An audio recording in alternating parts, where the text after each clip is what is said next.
Gonna give folks a moment to join in. Oh man, I meant to bring my phone in here so I could pull up, but we'll have faith that it landed properly on all the channels. All right, so we are back for the second part of our live discussions on The Prophet by Robert Jones. This is our August general track read. We have a author chat coming up like in a few days actually. Next week we are sitting down with Robert Jones, so please submit your questions. The link to the form to submit your questions is in the description box. If you find yourself having a question that's really pressing during this live discussion, go ahead and slide into the form. You can leave them anonymously or you can leave your name, either way, but they help us to curate the conversation that we have with Robert Jones. And this week I have Paris. Is it fair to say Paris and Paperback? Paris is what I've been saying. Uh, Paperbackparis.com. Paperback Paris is my website, Yes. but that's fine too. But I go by Paris Perusing on Instagram. Okay. So, hmm Yes. So we have a link to your Instagram in the description box as well. So it's Paris Perusing, who is a bookstagrammer. You do a lot of reading as well. I'm always astounded. And then you always have like these deep and thoughtful reviews of all the books you've read. And I'm like, where do you find the time? Y'all have to put me on to how y'all are doing these readings. girl, I have not read as many books as I wish I had. Like this summer, I've been so busy. Like last summer, I don't know how I had all that time, but I'm just flattered that people are like still keeping up with some of my old reviews. So that's really nice. Yeah, I mean, and you're good with your Goodreads account as well, and it's helpful because sometimes you pick up a book and you're like, you know, what is this called, the flap, the summary that they give within the flap of the book. Sometimes it's like, okay, is this really what I want to read? You're trying to look at the hmm cover and figure out, is it a happy read? Am I gonna feel sad? What emotions am I gonna have after? And so your reviews tend to really help hmm folks kind of work through what to expect in the book. So for this discussion, part two, we're going from Leviticus to Timothy. It's going to be a lot of fun to discuss some of the themes that are featured in this section of the book. I am going to start off hmm by reading a summary just so everyone, no matter what point you are pulling into this discussion, knows where we're at in the book, knows what's going on. And I hope you all join in, comment along, wave your hand if you can see us. Let me actually check real quick and make sure we are streaming in the Facebook group because something got me feeling like maybe we're not going to the right place.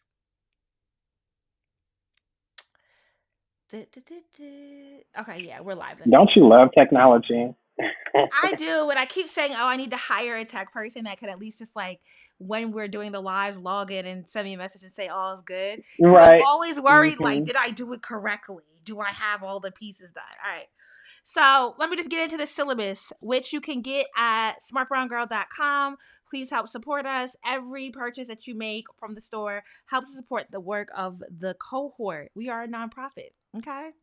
This is not, we're not trying to make money to line anybody's bank account here. So the summary for Leviticus, Sarah, Ruth, and Babel is these sections detail the relationship between Samuel and Isaiah, including Samuel's discontent with some of the behaviors of Isaiah.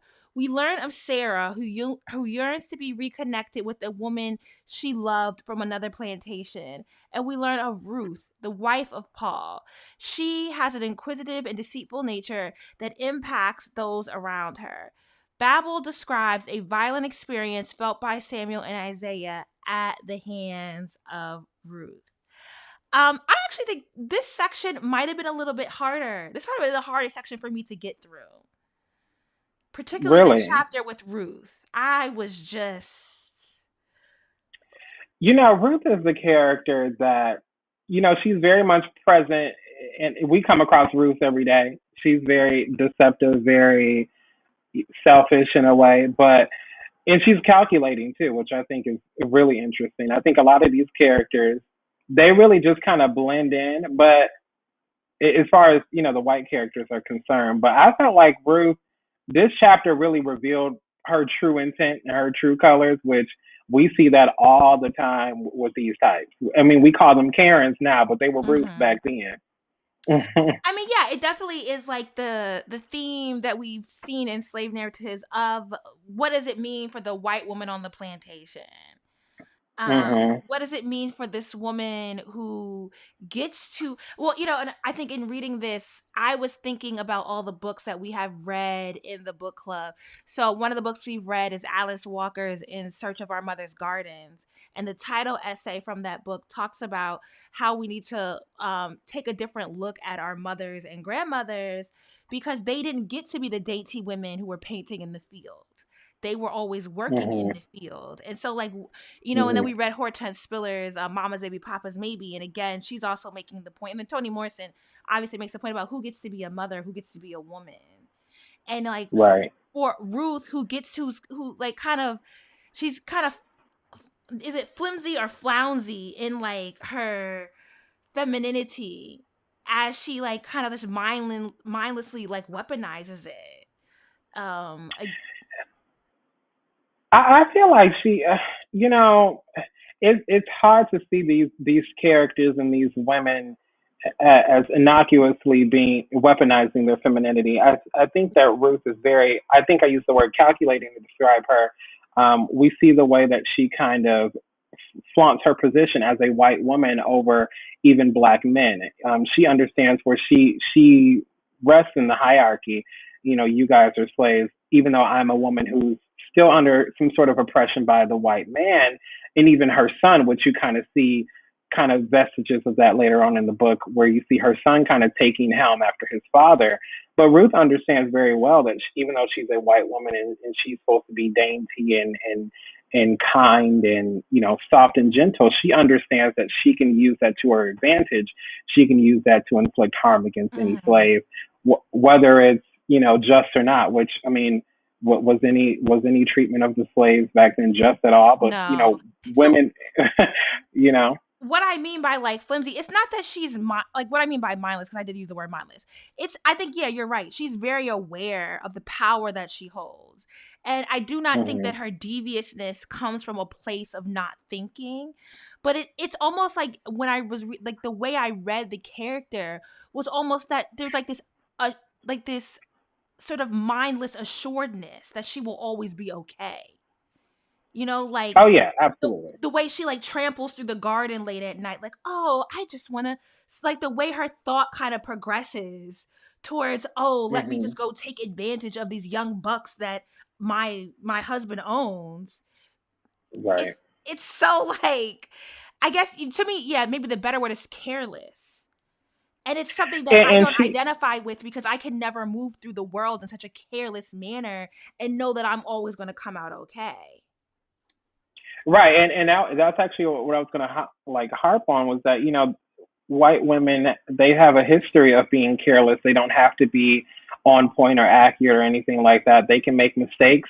They can be foolish and they can make it graceful, right? Whereas black women, on the other hand, one, they're robbed of their womanhood by white women, and white women are historically uh, faulting black women for their looks and whatnot. So there's a deeper insecurity, I think, behind the characters of white women. But with Rose, she seems like a character who, yeah, I can trip and fall and still make it graceful, and I can still maintain my femininity, and that is really just like the power and privilege of the white woman. Mm. All right. So let's take it back, because, we could talk about Ruth all day. Back to Ugh. Leviticus. And I actually think the biblical reference to Leviticus is interesting, because Leviticus gives sets of instructions for living and making sacrifices. These instructions were intended to draw them to a deeper understanding of God's infinite holiness and how to act towards God. So that's like the biblical reference, right? But in Leviticus, Okay. within the book, we are kind of getting into the interior of how like Isaiah and Samuel view each other, and the differences and the complexities of their relationship, and how they've even come to kind of just be together and really be so deeply in love with each other. Hmm. And the question asked in the syllabus is, why does Isaiah remind Samuel of a woman, and what does Samuel believe a man to be or do? And so we do get some discussion or some thoughts in this chapter about gender identity. Well, not so much gender identity, but how does the plantation sort of shape these ideals around masculinity and femininity? And I think it's interesting that this is introduced in this chapter, and then we get into Ruth who gets to be this hyper feminine person, but is extremely violent in ways that, Hmm. Samuel seeing Isaiah as sort of woman like that doesn't represent violence. Right. I think it's really interesting. I think what Robert does a good job of is especially bending those gender norms and gender roles, especially. I mean, especially in the chapters where Isaiah and Samuel, they very much are intimate, but you never know exactly who's really the more masculine force and feminine, but we know by stereotypes, we know how to classify what is a masculine man, what is a feminine man. And I think during that time period, it's so interesting because you're oppressed as a black man, and so your your masculinity is challenged inherently just based on that alone. But then when you become intimate with an actual man and you have to submit to that man, I think that really kind of adds a layer of nuance that we don't really consider when we think of slavery. We think of black men today as being a masculine force, but back then we were violently emasculated in so many ways, and even by women, like you said, by Ruth. So it really does bend and kind of sway in a way that makes it fluid. And I think that's one of the aspects I did enjoy of the two characters together, especially how their romance really blossomed, but just how they described intimacy on the plantation. Like, what does that even look like for two slaves? And I think the way that they crafted that together, they really kind of defied what is masculine and what is feminine. And I think that's really clever on Robert's part.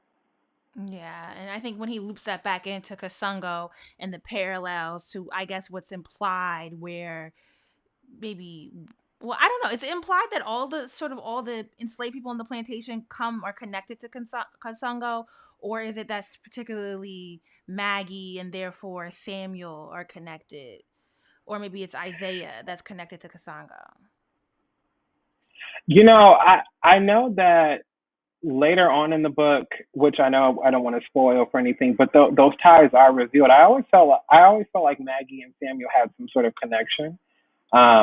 But that's something that definitely gets touched on later on, and I think that the ancestral bonds that they developed throughout the book is very interesting. Hmm. So, what did you think of the character of Sarah, and particularly like there's a passage where it discusses the possibilities for freedom that Sarah learns from Saint Dominic. Did I say that correctly? Saint Dominic. You might have to refresh me on wait Yeah, I'm about to from look Saint it. Dominic. Yeah, let's open our books. Hmm. Where are you at? Sorry, I'm pulling up my tabs. So, Sarah is on. It's like on page 115. Okay. Okay.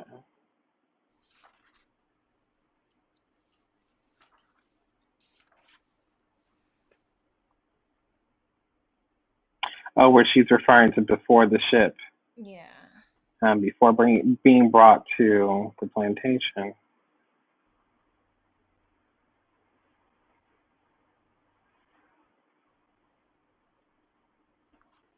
Because Ooh, let me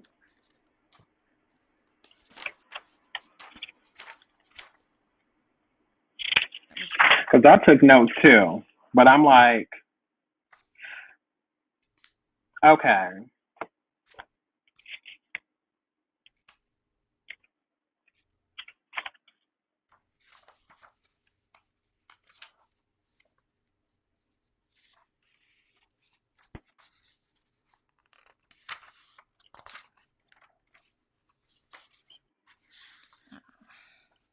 That's why.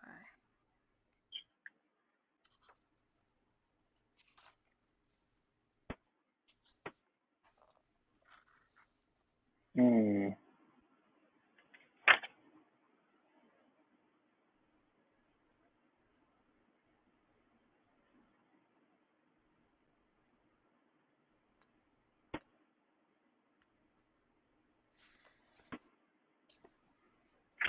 okay.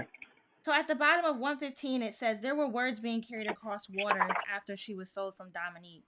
and that the people had had Mhm. enough. The same blades they had chopped the cane with, and I think this is kind of giving like the historical nod to because Hispaniola is now, well, Saint Dominique is Hispaniola, which is now modern day Haiti and Mhm. Dominican Republic. The same blades they had chopped the canes were held high in unison and in charge, and blood spilled such that the ground itself was soft and black no more. Sarah wondered if the soil in Charleston could likewise be transformed. They all had blades.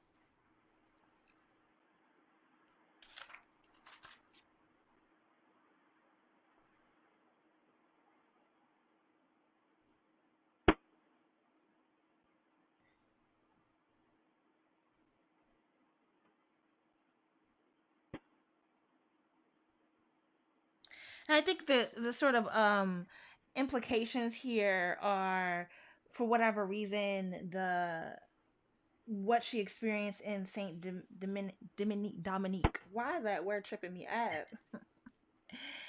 Allowed for some of the, like, as it's colloquially said, the old Africa shit um to still be maintained versus when she came over the waters.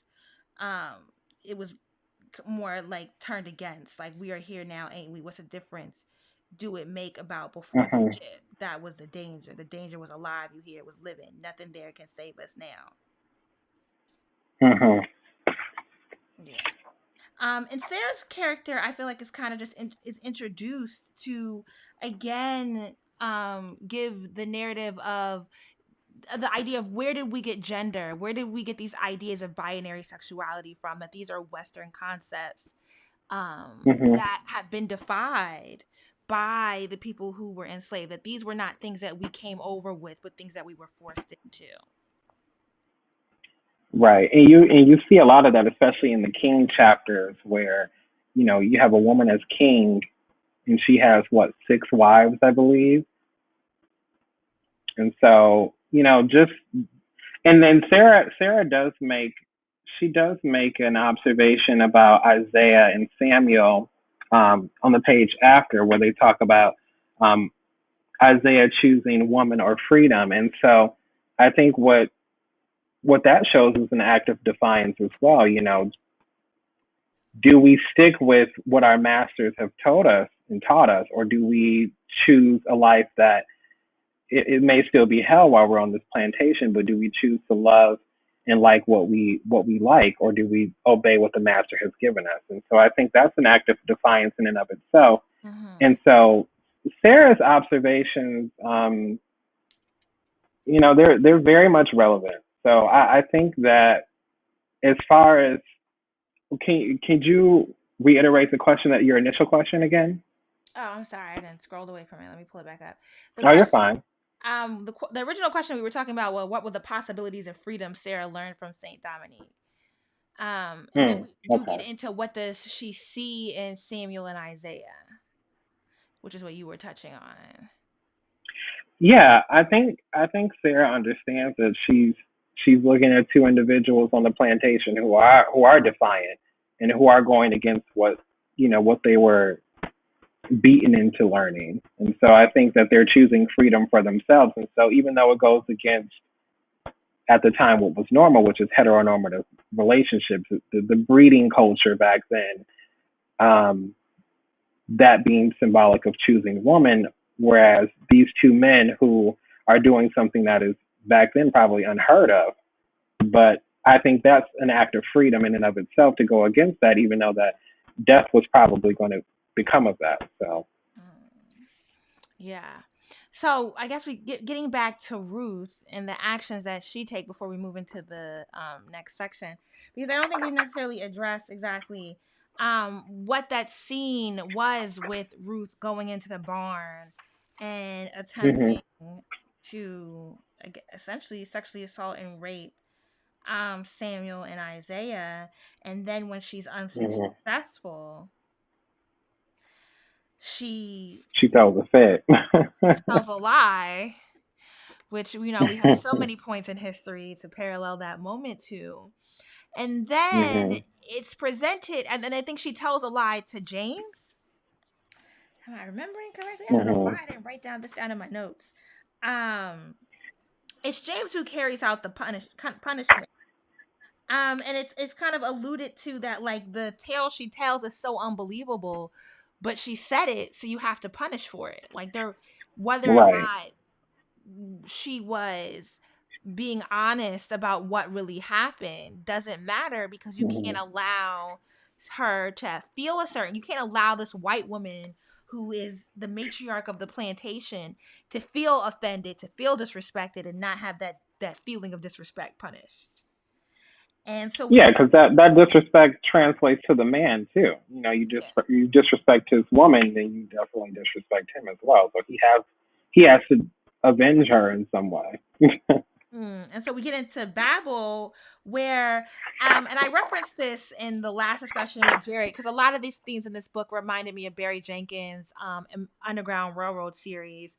And in episode Mm. 1, where you get most of the violence because they're on the plantation, what Jenkins does really well in that series is it's not just violence happening to black people, right? That everything happens for a reason in that series, including the violence. But when you particularly see really harsh violence, the point of it is to see, like, the connection between the person ordering the violence, the person that's carrying out the violence, the person that's experiencing the violence, and then the people that are forced to watch the violence. And you Hmm. literally, there's this one scene where sorry to y'all, I should give a trigger warning. A runaway is caught and he's burned, and the white people are eating lunch, and they go about eating their, they like show a small sign of disgust. They go about eating their lunch, but you literally, like, it pans out from the white people going about eating their lunch to all the black enslaved people being forced to stand there and watch. And you just kind of see, like, what does it mean for this violent, for them to have to witness this violence? What does it mean for them to have to see and experience this? And in the prophets in Babel, the enslaved people are asked to participate. So it's not only that they watch, but it's also that you have to be an active member of this punishment being handed out to Samuel and Isaiah. So you, like, what it like, and how it's just, to me, think about when we think about generational trauma, it's like, this space and distance that doesn't even allow us to understand how violent the institution of slavery is. Like, we can never fully grasp onto that. But what does it also mean for those that survived and experiencing this? And, like, if I was in my great grandmother's belly, also kind of like what trauma is inherently mixed in with that, because they had to live through this experience. Yeah, exactly. And I think another thing that I thought was interesting of that scene was that, you know, this is a time where any black person can get it. Any black slave can get it, but you're spectating and you're watching this horrific thing. But then there are moments where Isaiah and Samuel look up and they look at the other slaves and they see some laughing as if it were, an appropriate punishment, And I think that also just kind of serves as a larger metaphor for how we're living today with how the and I feel like I'm going to ruffle some feathers, but that's fine. I feel like the black community kind of looks at homophobia as, one of the greatest sins, and so they don't mind seeing, or they're relatively silent when black, gay, or queer people are being harmed, and they don't mind reveling in that. And I think back then, the fact that Robert actually had slaves laughing at this act kind of shows, and others looking in horror, obviously, because like I said, any of them could have been easily Isaiah or Samuel. Just watching and laughing at something like that, like, how do you have the heart to even snicker or smirk or something that could easily happen to any one of us? And so, when you talk about trauma, there's certainly there's certainly a dominant nature to watching other black people suffer. And when we internalize that, we definitely carry that on, and it definitely makes us more subservient to white people. Oh, You how just was that? it just doesn't. I can't figure out how to stop No, it. that's fine. That's fine. I was just saying that I understand why a lot of black people today still carry around some of those similar fears. Similar fears of slavery and everything. It's, we're not really talking about this character much in this section that we're covering, but I think, like, when you were talking about the homophobia, it's like Amos is definitely a Ti, a Boosie.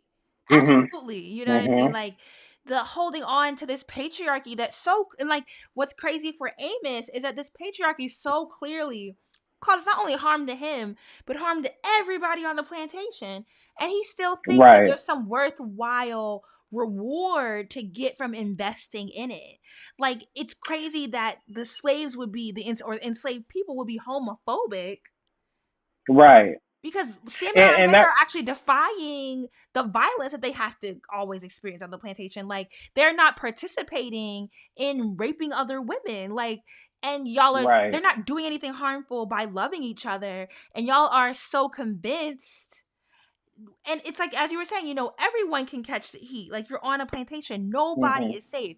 So if they're allowed Yeah. to have to experience this violent punishment for the lies Ruth tell, and really for what Amos has stirred up about them being gay or in a same-sex relationship with each other, that what does that mean for how y'all are gonna then be punished? Can y'all be punished for being friends? Right. And we have to remember that, obviously, I don't think that Isaiah and Samuel, I don't think there's any reference to them being punished because of their nature, right? I think it was because Isaiah refused to breed, and the fact that he refuses to breed and that he decides instead to choose a male as his love mate. I think that just adds and kind of compounds the defiance. And so it's like, oh, so you're not going to help me make more slaves, but you're going to sit up here and lay with one of your own. And it's also probably back then it's probably just all sorts of abomination, like who does that. But then also it's like, you're ruining my business, you're messing up my money by doing this, and you're doing it in front of my wife, right? And so it's like, what kind of creatures are you, or something like that is probably what these slave masters are thinking. But then, yeah, when you bring up Amos, my God, I know so Mhm. many Amoses in my family, We and it's all just do. like, they're so disgusting. It was like when I first read his section, I was like, this easily could be, I haven't been to a church in years and I will never go back. Like, never go back. But I'm like, it's so interesting because I think what Robert does with Amos is that he kind of shows how black people have been slowly brainwashed. And I know some people are probably who are watching are probably Christian, but I know that it really shows like the slow, gradual brainwashing of black minds as far as the values, the Western values of Christianity, and just how it can turn us on each other. And like you said, we have the TIs, the babies who are just like Amos, but then it's like, when those communities lash out, you guys are just as susceptible to this harm as we are. And it's like, I don't know. There's so many parallels to what Isaiah and Samuel go through back then that I see today, where you have, like, how do you look at two of your own being beaten and brutalized and forced to drag, and just suffer so much in a traumatic way? How do you laugh at something like that? It also just it really makes me question, like, just the sick nature of how we carry that trauma on, and just how we display some of those same things today. Like, we laugh at homophobia every day. We laugh at violence against trans women every day. I'm not saying myself, but I'm speaking for the black, about the black community. A lot of us, we see a lot of our family members engaging in that, and it's like, how do you laugh at another one of us being brutalized? But then when a George Floyd gets brutalized, then you guys want to call for the queer community, and I'm going on a tangent here, but I'm just paralleling. I'm like, Mhm. just seeing other slaves back then laughing at two other slaves being brutalized. It's like, this is sad. And so I just think that scene just, it had so much relevance. And I think when I read it, I just couldn't help but like underline everything. I'm like, yeah, this is it. Like, Robert knows exactly what he's doing. He knows the messages he's signaling, and I'm getting it. I'm getting it. Yeah, there's so many other parallels because, like, you think of the things we laugh at today, and how easily we memify things, how easily, we Oh, love to use the voices and imagery of queer and non-binary people, and Mhm. but not pay them, not give them their due, not respect them, not keep them safe, not keep them in community with us. And so yeah, Mhm. there are a lot of parallels to this scene in particular. That's probably why I had a harder time getting through it, because it was also a very triggering section of the book. But let's move on to the next section of Balm and Gilead. You know, I did not grow up in the church, but I did find out about the Clark sisters about 2 years ago. So word to Karen Clark Sherd. I do know what a Balm and Gilead is. Romans, Second Kings, and Timothy. So I'm going to read the summary for this section, which is on page 34 of the syllabus. In these sections, we learn of the connections and healing abilities of the enslaved women on the plantation. Mhm. There are reminders of the importance of memory and of ordinary life. We are taken back to Africa and King Akusa, where she and the village are deciding what to do with the visitors. Timothy, Paul's son, is described along with his paintings and his fascination of Isaiah. I don't know if any of the biblical references. Well, Timothy was born of a Jewish mother and Greek father, and met the Apostle Paul and became one of his companions. Mhm. Um, yeah. Second Kings tells the story of the failure of Israel's monarchy, the divided kingdom, and the exile due to the rejection of the word of the Lord. So I don't know if there's exact parallels really here. I did think Balm and Gilead was interesting because that's where we start to get the is it actually where we get the black women and the power that they bring back from across the ocean, you know? We got some parallels to that too. Yeah. I'm trying to pull up the chapter. Yeah, Maggie. Oh man, B Auntie does go on to mess it up, but Maggie, Pua, B Auntie, Sarah in the mix. And they all come Mhm. together and try to heal Isaiah and Samuel after their very, very harsh punishment. Mhm. I thought that was a really beautiful, beautiful chapter. And, you know, as the title alludes, it is kind of like a small reprieve in an otherwise Mhm. rather, you know, it's a rather violent story. Yeah, when I read this book, I was really like flipping through the pages. I mean, I hate to sound like a sadist, but I was like, I think just, I was caught up in the poetry of it all, Yeah. But it definitely is a brutal. There's a lot of brutal scenes that happen in this book, and I think that Robert. I hate to call them slave books, slave novels. I hate to call them that, but of the slave literature I've read, I think this is probably one of the most poetic I've read, and I think that it pulls no punches, but it's beautifully written. We do get a reprieve, as you said in Balm and Gilead. So I definitely enjoyed this chapter too. Yes. So in this chapter, Maggie assembles the women at the barn. And the Hmm. syllabus asks why not the men, but I think with the introduction of the men, it's kind of obvious, you know? Why not? Why would you call Amos? Like what memory?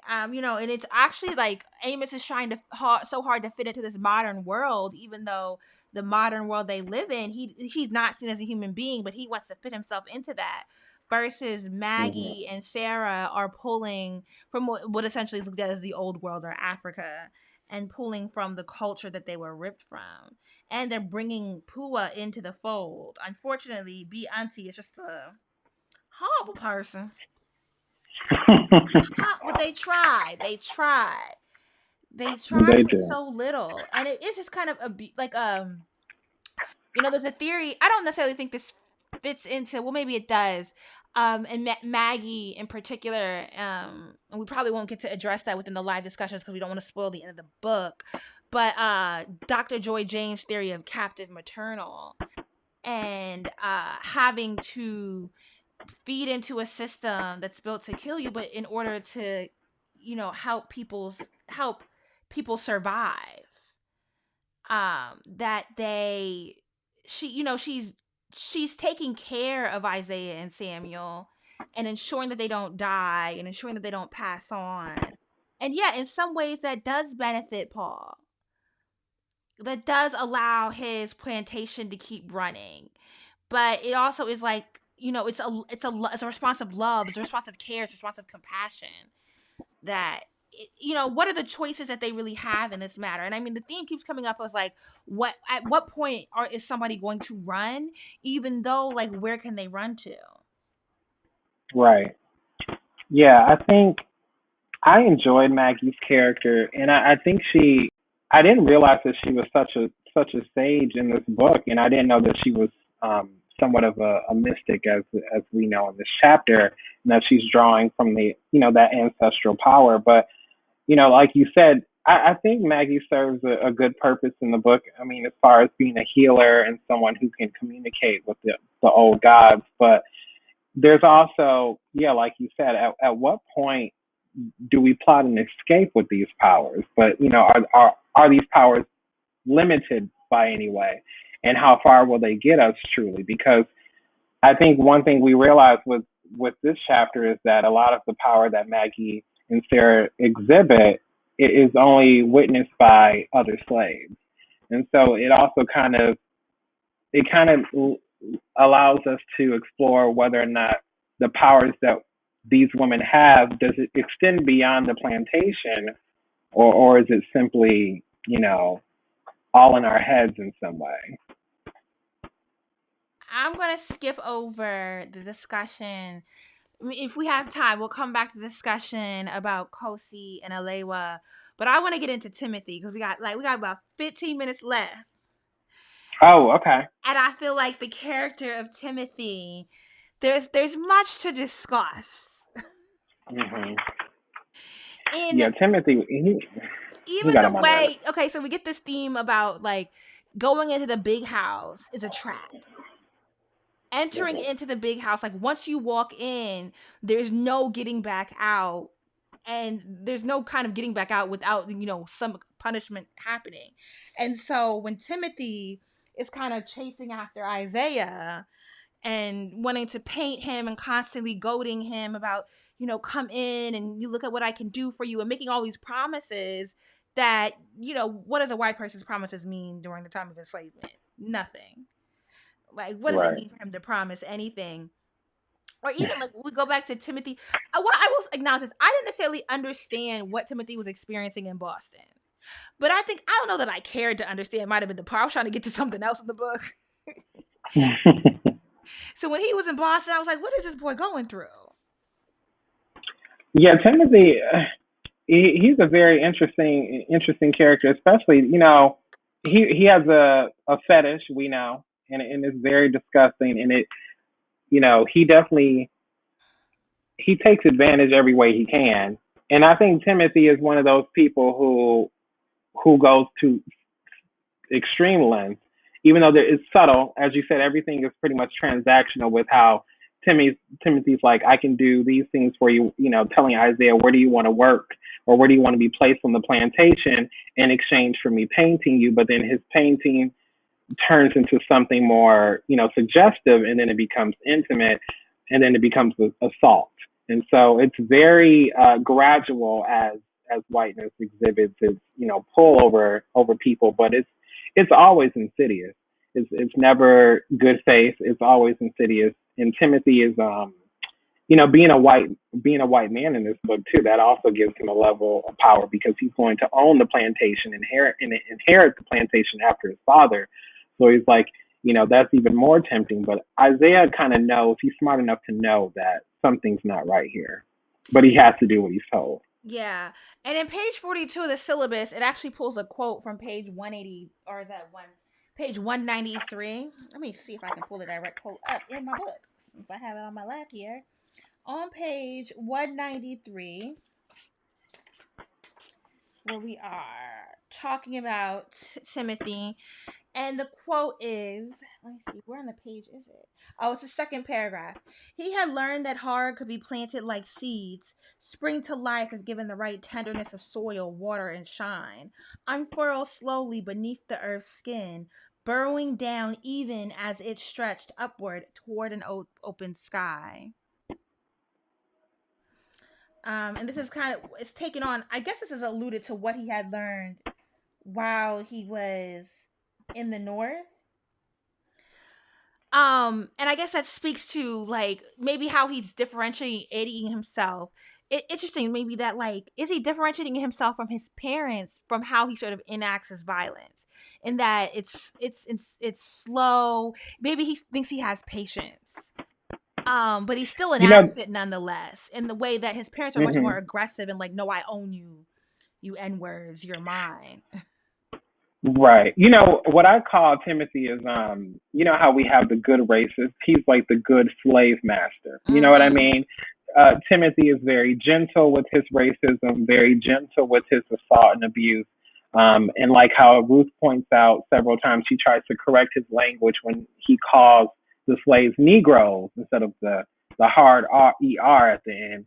And so you can kind of see the North has kind of softened Timothy a bit to the idea of Negroes being humanized. And I think Timothy actually has a passage about um, sitting out in the field looking at the open sky, and how it kind of softens his idea to Negroes being human and not being just property, but being people with actual souls and feelings.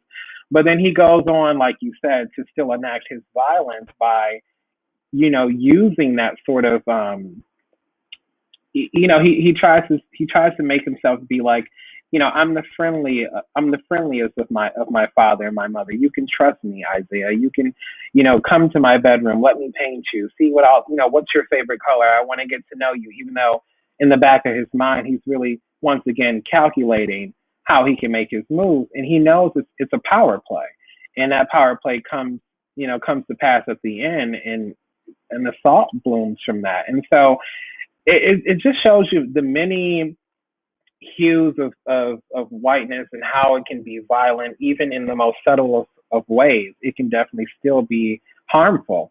And I think Isaiah, he carries that with him. He carries that shame with him. And that's just another thing that, a lot of us have to do. We kind of have to give into those things. We have to allow ourselves to be vulnerable in that way and abused in that way. And I think Timothy's character, he tries to make himself appear to be good, but we know he's still just like his mother and his father. Mm. Which is why his mom wants him like to move back south. Like, hey, you need to come back down here. What are they teaching you in those books Yeah, and stuff? Like, it's kind of wild you that Ruth know, is really worried about him, but it's like, no, Ruth, he is your child. He has not, right, he has not veered that right, far off the plantation. But hmm it's interesting. Like, I guess it's like the way what we see in Twitter or like on social media, where like white Republicans are like always beefing with white liberals, and you're like, but y'all the same. When it comes right, down to it, y'all have some of the very same beliefs, some of the very same violent hmm beliefs. So y'all can sit and hmm differentiate in language how y'all one is better than the other, how you don't believe the same thing. But when it comes down to y'all still take the same action, y'all hold the same biases, y'all replicate the same harm against people of color. You hold the same right. anti-blackness. Someone commented that they felt Timothy was really trying to groom Isaiah. I was it even hmm grooming? I think he was trying to skirt the line. I mean, yeah, I guess it is grooming because he didn't want to have to enact the master slave power dynamic, even though in the end that's Right, exactly what he was doing. He was trying to make right. himself feel better about it. Yeah, it's still equally disgusting. It's it's really gross, and it's interesting because Timothy is he's alive and present in the gay community.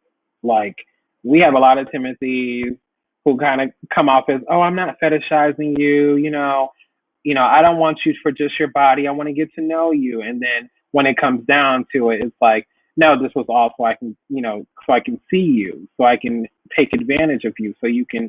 I don't know. It gets into such uncomfortable territory for me. But like you said, there's so many uncomfortable moments in this book, and I think this was probably one of the moments where I really was like, oh, this kind of hits a spot, because I know I've come across these men in my real life, and I'm like, they are not nice. They really are not. Timothy is a very modern character. If I could say Absolutely. something shady, he low key reminds me of the white man that Todrick Hall hangs out with. That's what I thought. I can see that. I can see that.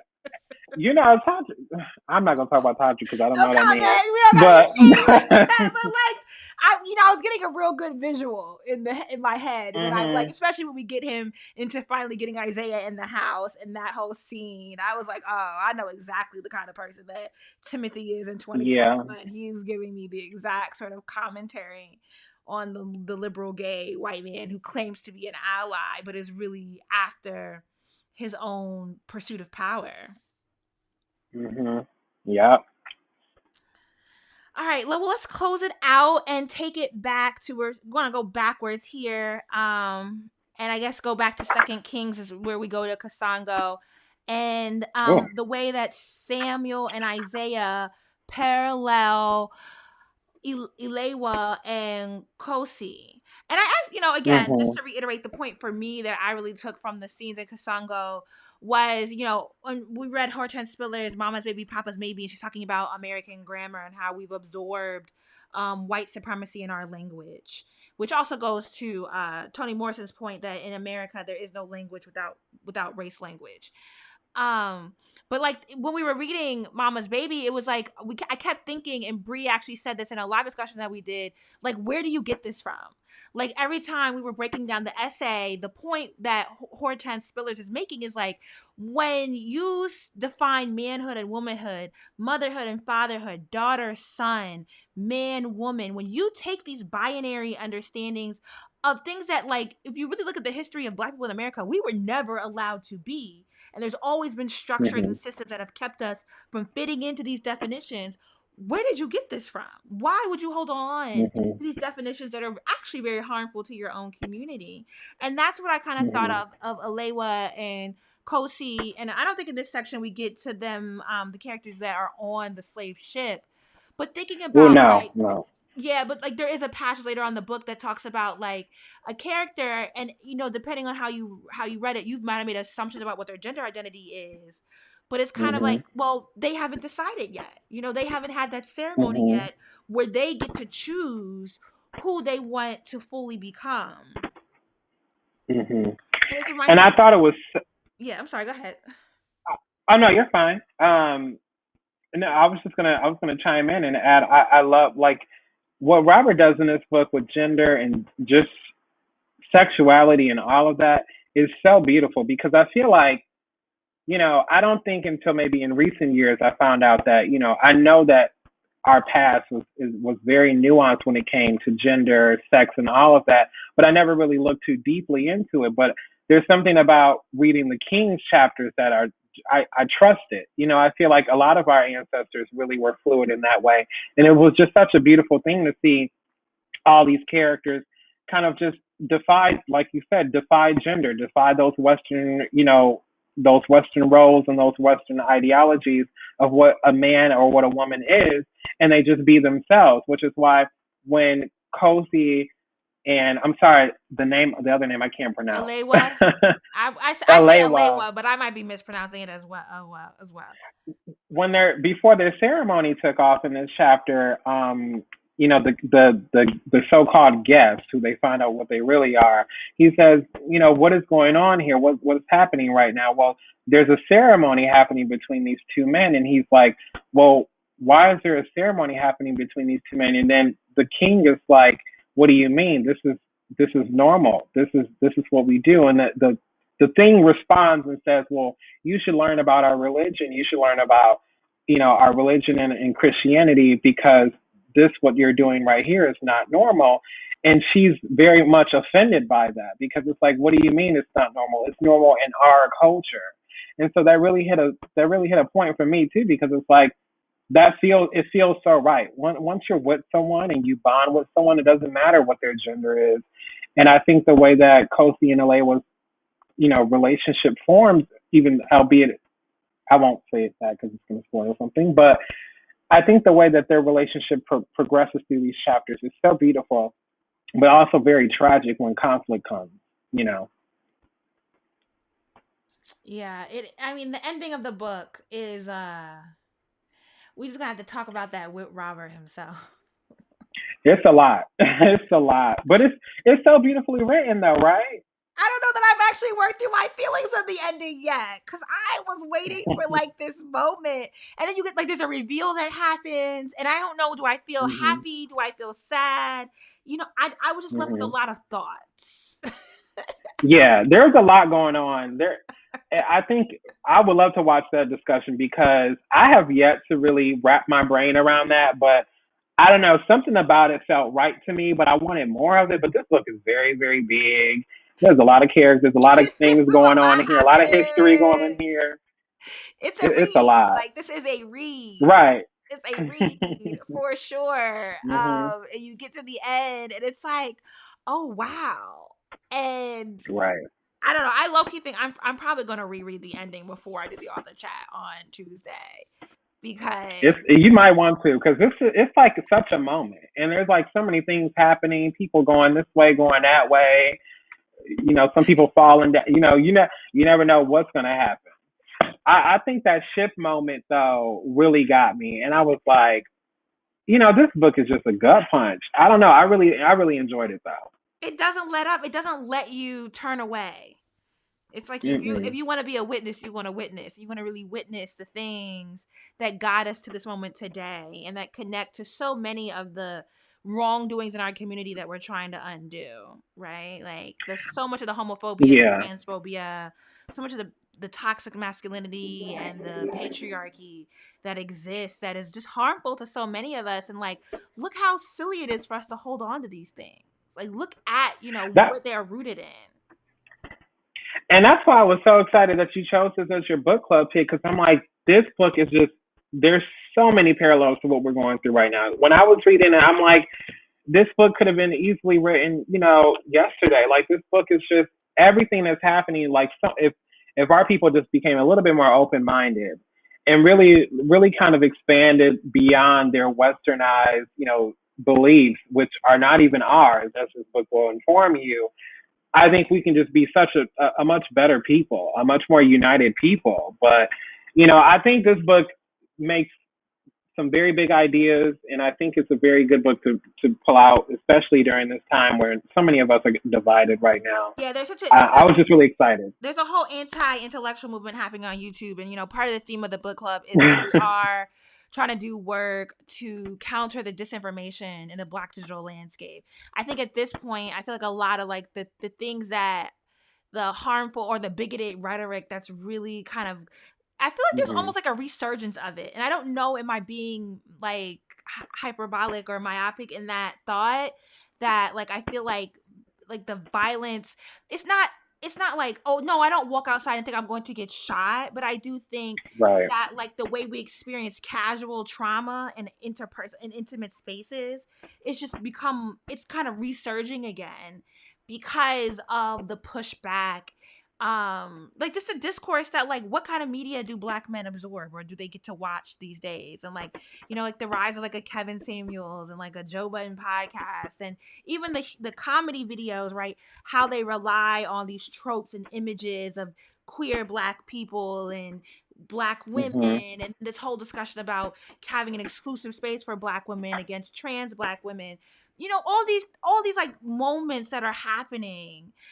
It's like, how do we Hmm. engage without telling people, oh, like I don't want to slap anybody on the hand and tell me this is what you need to do exactly, but I do want to like encourage people to have to do the readings that help them to expand, their viewpoint. Right.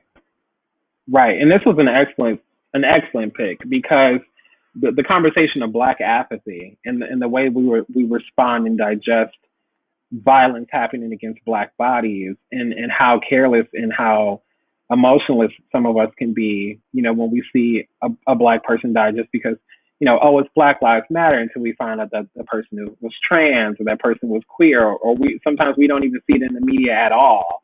And it's disgusting. We should be just as loud, when we see when we see our Black trans brothers and sisters dying as we are when we see George Floyd's dying. I mean, it's really strange. It's really strange, but I think this book presents so many big ideas, and it's an excellent addition to your book club.